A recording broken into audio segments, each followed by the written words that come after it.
welcome back to Women's Biz Tribe Success Summit. We are approaching our last couple of speakers, so thanks so much for everyone who's held out over 2 days. They're getting so much feedback about all of the speakers. Oh my goodness, so many gems, so many people just sending me quotes of things people have said. It's absolutely fantastic. Write those down as affirmations and inspiration for the week ahead. It is so wonderful getting such practical tips from such amazing ladies from around the globe.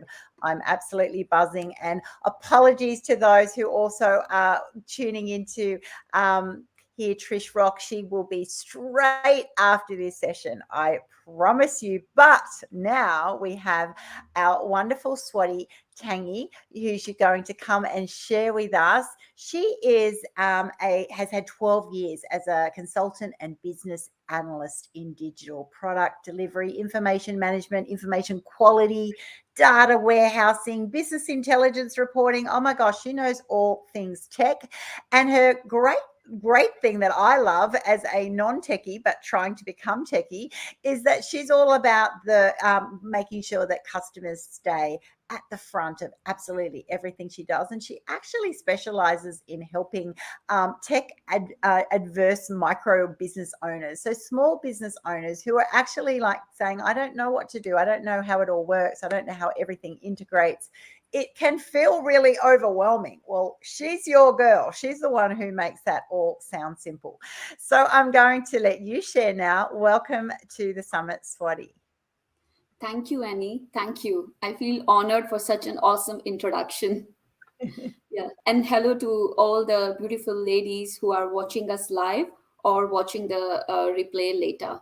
So I'm Swati. I am a curious, driven, and energetic technology consultant who likes to solve complex problems. I am, as Annie mentioned, I am on a journey to co-create my entrepreneur life with a passion to work in a field where I get to innovate, adapt, and most importantly, learn constantly. I am a lifelong learner. Let me try to share some slides with you. Thank you, Annie. Okay. So this is me, and these are all my certification, which doesn't matter because today I'm going to share some interesting information with you. Now, before I begin, I want to ask, and Annie, maybe feel free to answer, and put whoever is watching this live, please put that in the chat. How many of you have come across this question of what do you want to be when you grow up? Annie, do we have any answers from anyone? Not yet, but if I do, I'll sing out. Okay, that's fine. I was successful businesswoman. There's one to start. Okay, so I'm quite confident that almost most of us have encountered this question at least once in our lifetime, and this is a question that never goes away.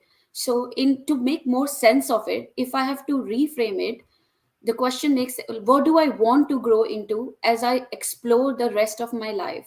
So say life keeps happening to us, we keep thinking of changing careers, changing life direction, even when we are in our 20s, 30s, 60s, 70s, or so to speak 80s.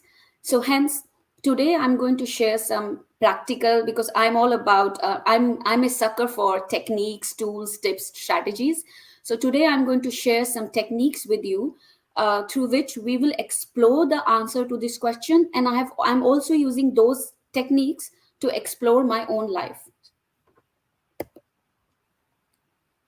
Bill Burnett and Dave Evans are these Stanford University professors, and they have developed this book after teaching product and life design courses at Stanford University for almost a decades. So in the next 30 minutes, I'm actually going to share the essence of this book, and I will share some key parts that are useful to design a meaningful life.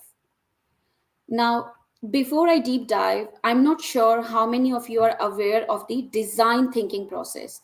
So today we will explore design thinking process, and we will explore how we can use design thinking to design our own life.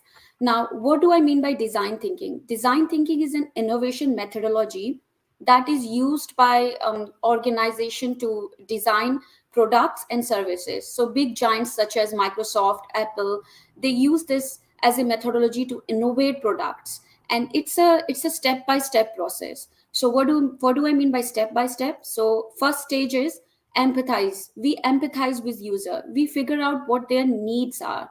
Then once we have done that, we go to the define phase. Designer loves problem, and there is as much emphasis on problem finding as there is on problem solving. So we try to redefine problem just to ensure that we have got it right. Then the next stage, which is my favorite one, is ideation. The focus here is on the volume. So you come up with loads of ideas because we choose better when we have loads of ideas to choose from. And then we build and prototype and test. That's how this process looks like. Even though it on the slides it appears to be a linear process, but it's a very iterative and generative process. Now you might have noticed except here as well. So what do I mean by that? When we ideate solution, we have to deal with constraints. That's what, and when we deal with constraints, there comes an acceptance for that. So just to give you an example, say if I say I want to go overseas and study abroad, then the acceptance is I have to leave my family. So that's why acceptance is also an important part of the design thinking process. And this is a very good approach to solve wicked problems. And what do I mean by wicked problems? Wicked problems are the problem where humans are involved. They are very hard to solve, and they are open-ended problems. And what happens is every time when we solve these type of problems, then the new problem emerge. And that's why design thinking is the way to go to design your life. And I will give you an example in the upcoming slides as well. Now, design thinking is a set of mindset. So, what do I mean by that? We have been always taught to be very rationalistic and realistic in our life, but this is the principle that doesn't work when you have to come up with something new. So there are certain things to keep in mind, which is you should always be curious, like try stuff, ask open-ended question. This helps you to understand the needs and wants of your user. This helps you to figure out what works, what doesn't work. Reframing is another important point to keep in mind. Most of the time, people are working on the wrong issues. So it's important to get unstuck and reframe the problem so that we are looking at a problem from different lens. It's a radical collaboration is another mindset. Design thinking is a collaborative process. All the answers that we need are out there with other people, so it's very important. You'd never know what sort of ideas you will find from the other people that you are working with. Mindful of process is another mindset. So what do I mean by that? You should always be aware where you are in the design thinking process, because it informs your approach. And I will take an example to elaborate on this point further. Design bias towards action is really important, because designer has this mindset of prototyping, testing. So willingness to work your way forward is the most important and critical principle of the design thinking. So now, one part of the design thinking is to get rid of strong beliefs. So we as people have a bunch of beliefs that psychologists label as dysfunctional beliefs. So we believe that certain things are true, which are not true, and these things holds us back. So just to give you a classic example, one common myth is, you should. People usually say you should know where you are going by now. If not, then you are too late. But I mean, this notion of late is totally baseless, because you know how growing up we have heard that by 20 you should do this, by 25 you should be married, by 30 you should have this, yada yada yada. But who decides that? And conventionally, in my life I have not followed that part. So unknowingly I was actually following some principle of design thinking. Now I know what it is about. So what we do in design thinking is we reframe a problem. So the problem of it's too late for me, I would see that from a different lens, which is It's never too late to design a life you love. Another common myth is explore your passion. What is passion? Data tells us that 20%, only 20% of population can identify a singular passion, and rest of us either have too many things that we like that excites us, or there is no one single thing that rises to a passion. So again, doesn't make sense. Another common myth is you should figure out your best possible version, but to be honest, there is no single version of us. We can have so many versions. So that's why design, I have read this somewhere, that the best, in order to look for best alternate, we should not worry about all the other better ideas. Now, I have set the foundation, so we will start using this process to come up with an idea of designing our life. So we all know that. So how do we start with that? In the design thinking process, we actually empathize with users, but in our world, we are the user because we are designing our life. So what we ask ourselves is, where am I and where do I want to be? Because I know all of us want a purposeful and meaningful life. So the question that we ask ourselves to understand our context better is, who am I, right? And what do I believe in life? What does life means to me? What is the bigger picture to me? And what do I do in the world? What is my work theory? Why do I work? And when we connect the dots by combining our work view and life view together to create a coherent life, that's when we start to create or experience a meaningful life. And that's what empathize phase is. And it's very important to have a coherent life.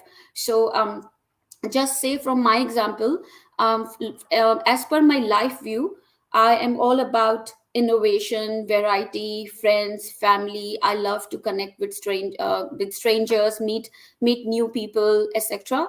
And my work view during early stages of my career was to generate income and be financially stable. But now my work view is more around, I want to have a purpose driven work. I want to inspire others. I want to have a meaningful life where I get to do what I love to do.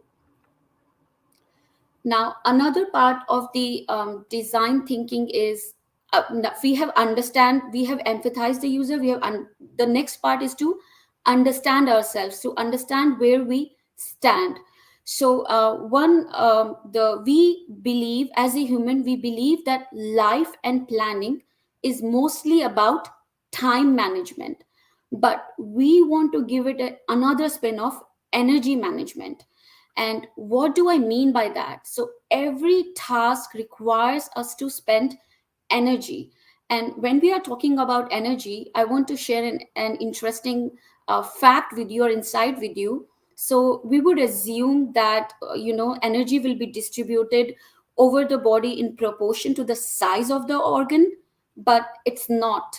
So, our brain, which is only 2 to 3% of our body weight, actually consumes 25% of our energy. So this is, so energy goes where attention is. So we should always be careful of what we are thinking. We should always be thinking positive thoughts. Now, why I'm mentioning all of this is, in the define phase, one strategy that we could do is, step one, we could list off all the regular high activity or engagements that we do. And these activities could be energy draining or energy giving. Then step two is, we assess, because there are multiple things that we do throughout the day. So what you're seeing here is an energy mapping exercise that I have done for myself. So some activity will give me energy, and some activities will take my energy. So say some stuff that I do excites me, energizes me, and feeds me, and some stuff that I do bores me to the death, right? It drains my energy, and I feel tired and exhausted. So Once you have done that, step one, list all the energy engaging tasks. Step two, you rate them as a positive energy and negative energy. And step three is just to notice. Why?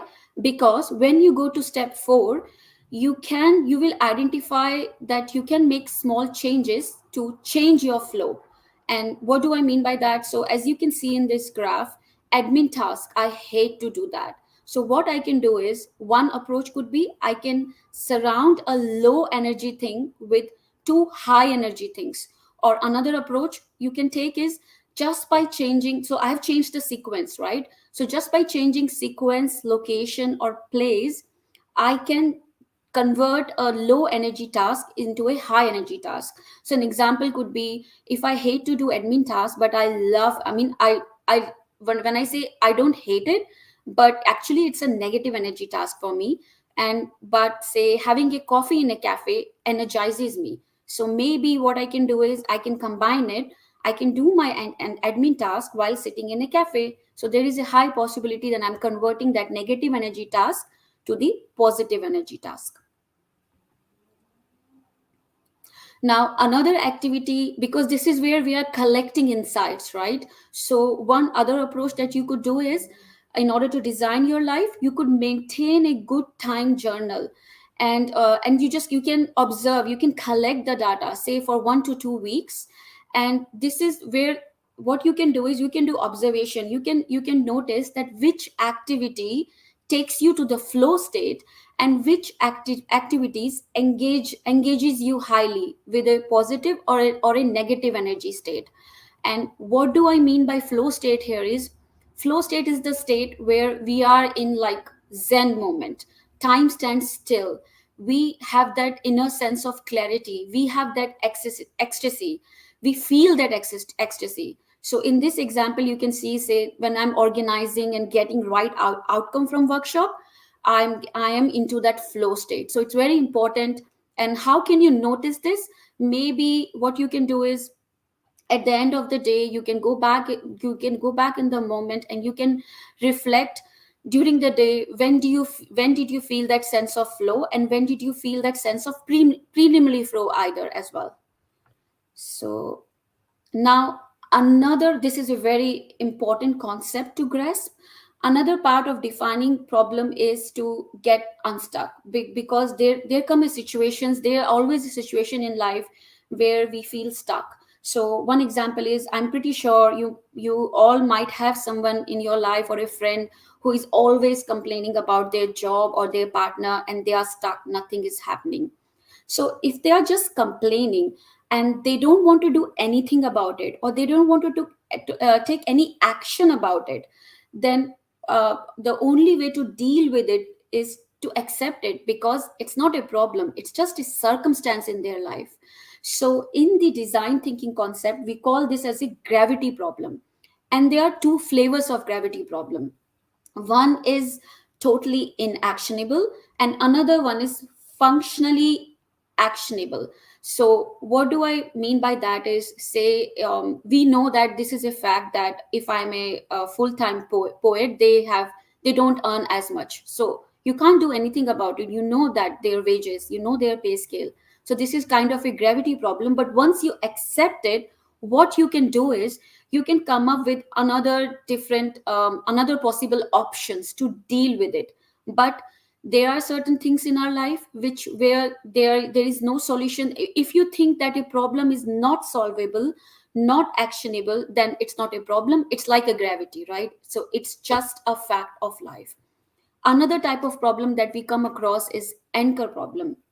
These are the problems that holds us in one place and prevent motion. So we are stuck because we are anchored only on one way to solve a problem. Anchor problem goes like this: I can only be happy if I have something that I want, but I can't have.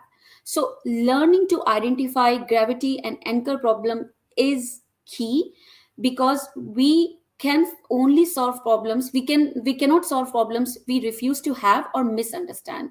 So what I wanted to say is that first approach that we should take is accept a problem and then decide how to deal with it. Another example that I can give you for in order to how to handle all these sort of problems is reframing, and that's what I mentioned previously, that reframing is really important. So say one example that I can give you is John is a person who loves to sail, and he wants to sail every weekend, but he can't afford a boat. So the way you can see someone would see this problem is that I want to buy a boat, but I have no money.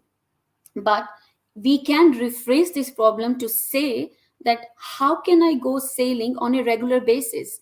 So what I can do is maybe I can sign up for a sailing course for which I don't need that much money to buy. Maybe I really don't need to buy a boat, but the problem that I'm trying to solve is I need to enjoy sailing on a regular basis. So this is an example that I want to give you to understand the concept a bit better. Now so say what we have done is we know where we stand, we have collected all the data, and we have all the insights about us. So there here comes the fun part. And the fun part about this is ideation phase, and this is my favorite phase. And what we do here is we come up with loads of ideas because as I mentioned before, we choose better when we have loads of option. And one approach that we could do that we could take to come up with loads of ideas is mind mapping. What the example that you are seeing here is not my mind mapping, because I did my mind mapping on a paper. But mapping is a technique where you ideate by yourself. So what you can do is, if you remember the good time journal, you can pick up one activity that takes you to the flow state. You can pick up one activity that engages you, and you can pick up one activity that energizes you. So say when I was doing my good time journaling, I noticed that I love to travel, and I love to come up with solutions to a problem at work. So say what I did was I wrote travel in the center of the mind map, and then I build connections around it. So what you do is you just write everything that comes to your mind, and you create you while building associations, right? So you keep adding words to it based on the previous prompt. And then what will happen is you will end up having 3 or 4 layers around the word that you originally wrote, so which is travel in my case. And you will be surprised, because the reason why we are doing this exercise is to access our intuition, what comes to my mind when I say travel. And you will find loads of interesting insights around that.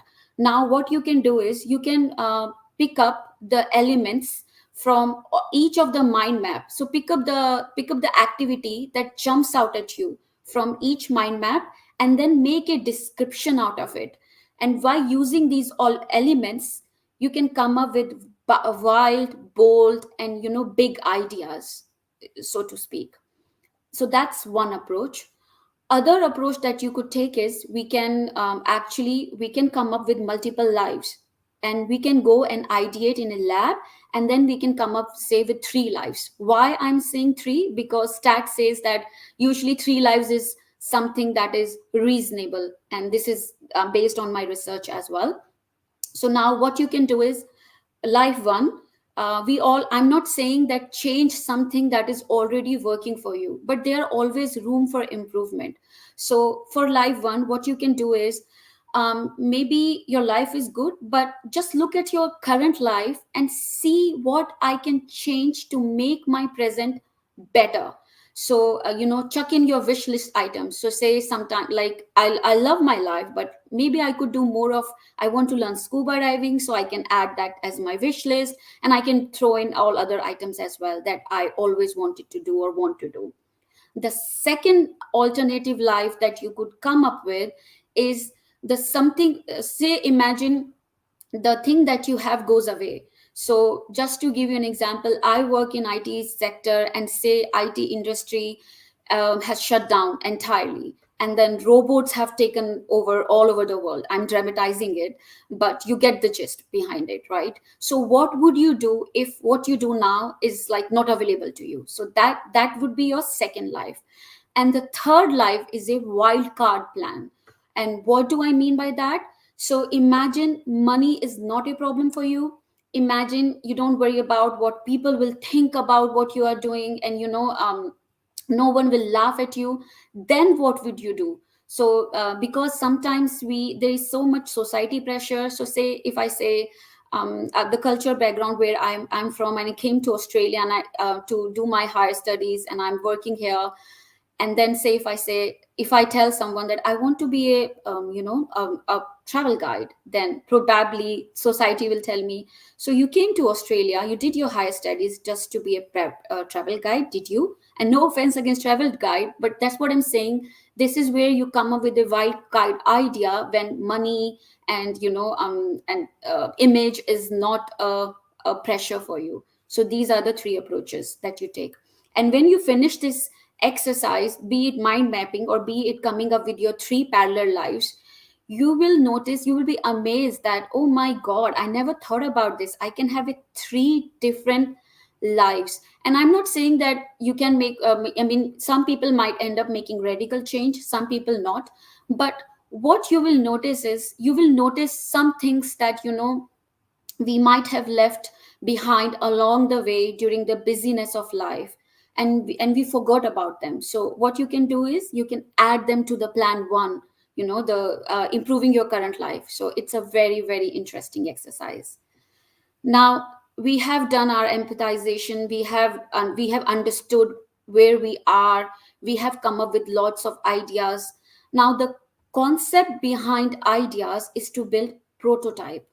So this is the phase where we ask question like, what is it if I try this, and is this something that I really want, is this something that I'm good at? Now how can you prototype? There are two approaches that we can take. First approach is conversation.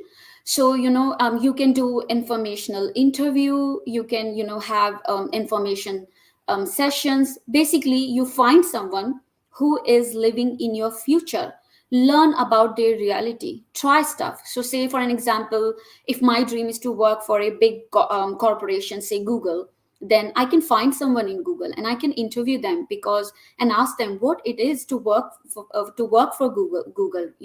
So that is one of the approach. The another approach is experience. And what we do in this approach, basically we live our future reality for a brief period of time. And how can we do that? We can shadow someone, we can volunteer, or we can do like part-time job.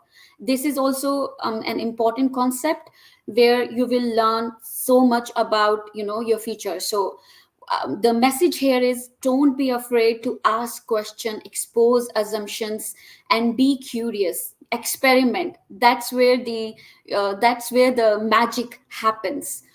And another concept is, it's very important to choose well, because in our life there comes a question of like there is always that question arises, have I made the right decision to go with this option? And look, sometimes our rational mind can't help us to choose. And this is just my belief, that I always listen to my gut feeling or hunch that they say, because one part of our brain actually summarizes our emotional response to a decision very accurately by telling us, by sending us this sensation. So sometimes if you have too many choices, then strike off other choices, and then just leave with what you think is right, and then go with your gut feeling. And anyways, you have nothing to lose, because it's just see that as an experiment. So the idea is to collect, reduce, decide, and move on. That's how you do your prototyping and testing.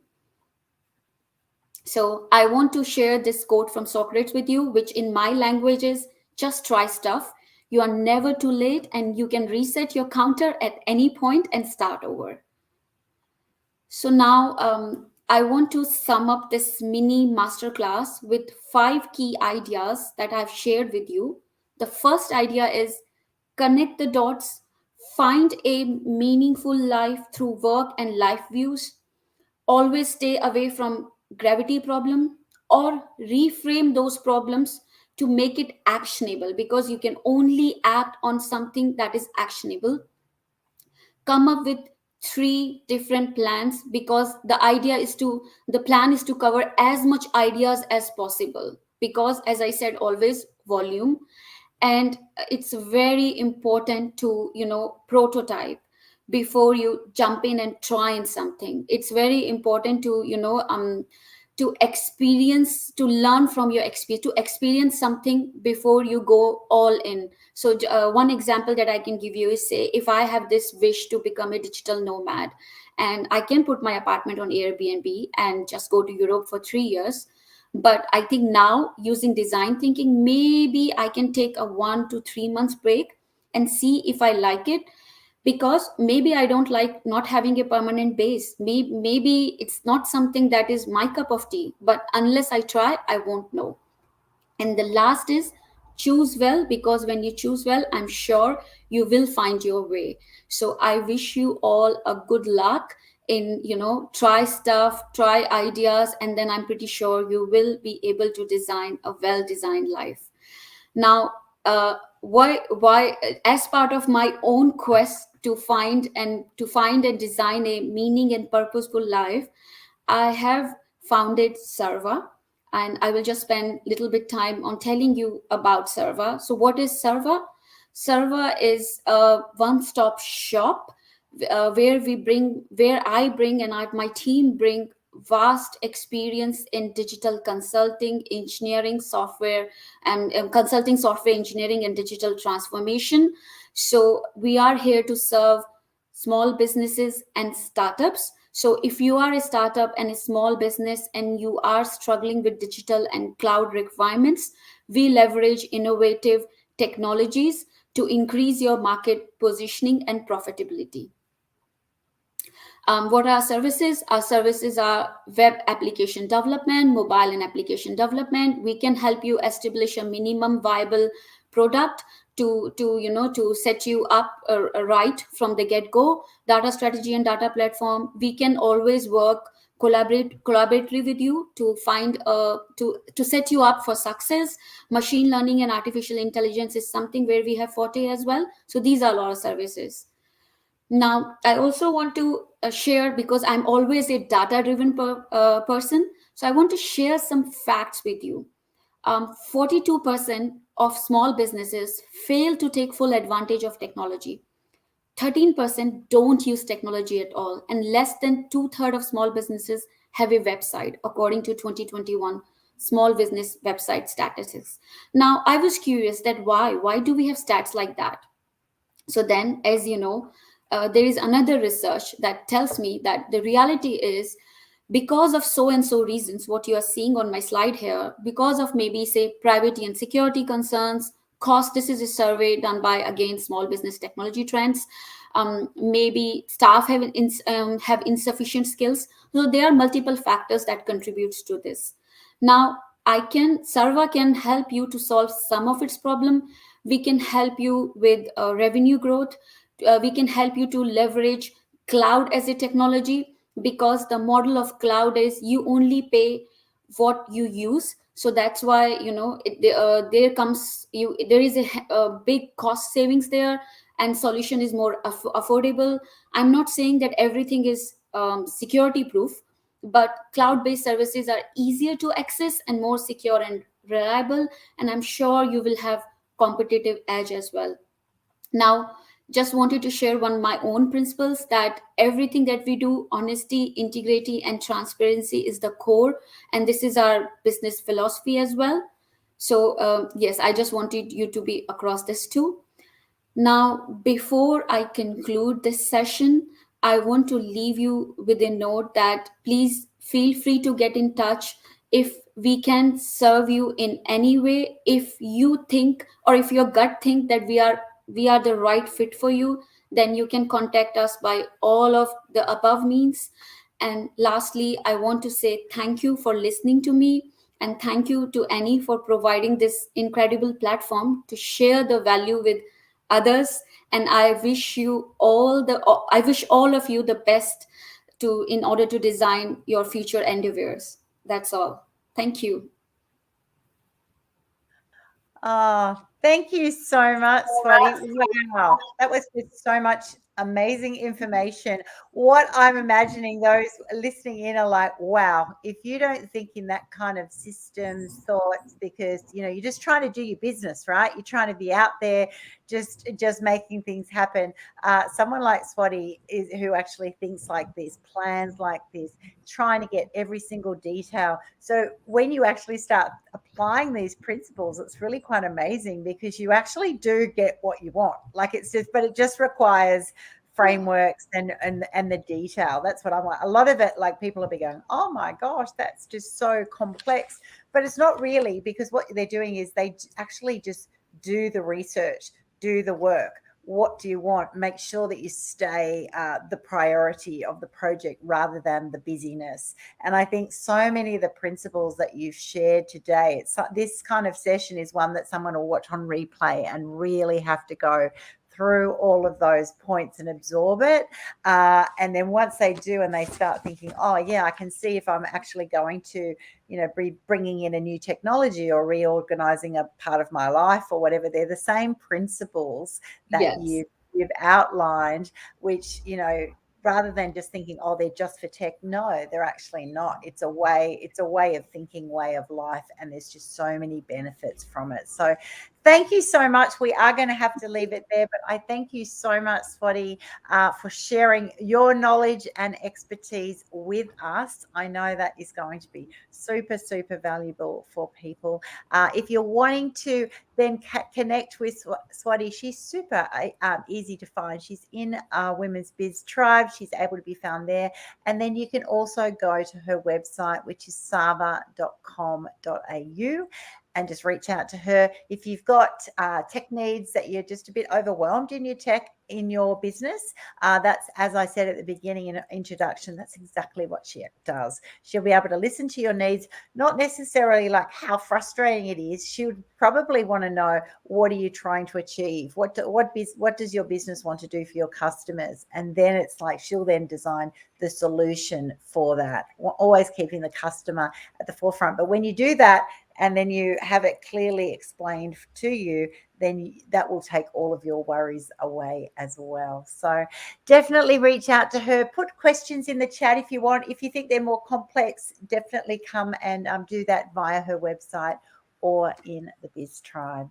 So thank you so much. We are now going to, goodness, head to our final speaker out of 44 speakers over 2 days. So just in about 15 minutes time, we're just going to have a bit of a reboot, and then we're going to hear from Trish Rock to close our conference off. And I look forward to seeing you all then. Thank you. Bye, Annie. Ladies, are you dreaming big enough? I want you to dream big and act bigger. You see, I want to have power. I want to be empowered. Suddenly, being empowered is a more positive word, because I want to make sure that I know my own values, my boundaries. I know what I want to achieve in life. Visible and invisible barriers are only a problem if you accept them as such.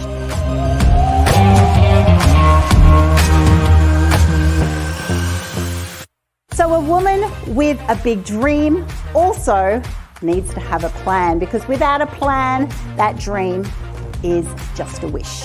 I love her confidence, I love her charisma, and her positivity and her brightness and her color and her lessons about life. As a woman who's been through so much, it was really, really inspiring and really interesting. I had 4 kids in 2 years. I wanted to be a businesswoman. I had no money. I had to think, how is this dream going to happen?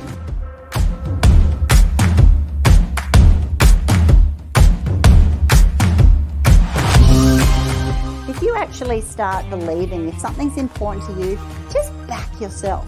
Back yourself despite what other people say. Successful people are not held back by what other people say.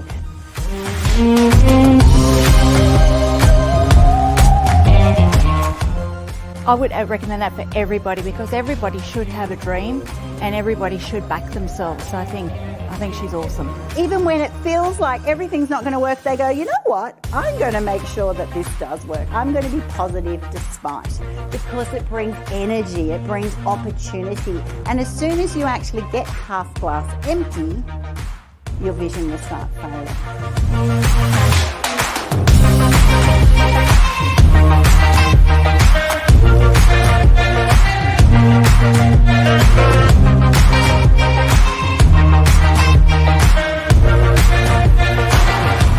I encourage you to start making your dreams a reality in business and in life.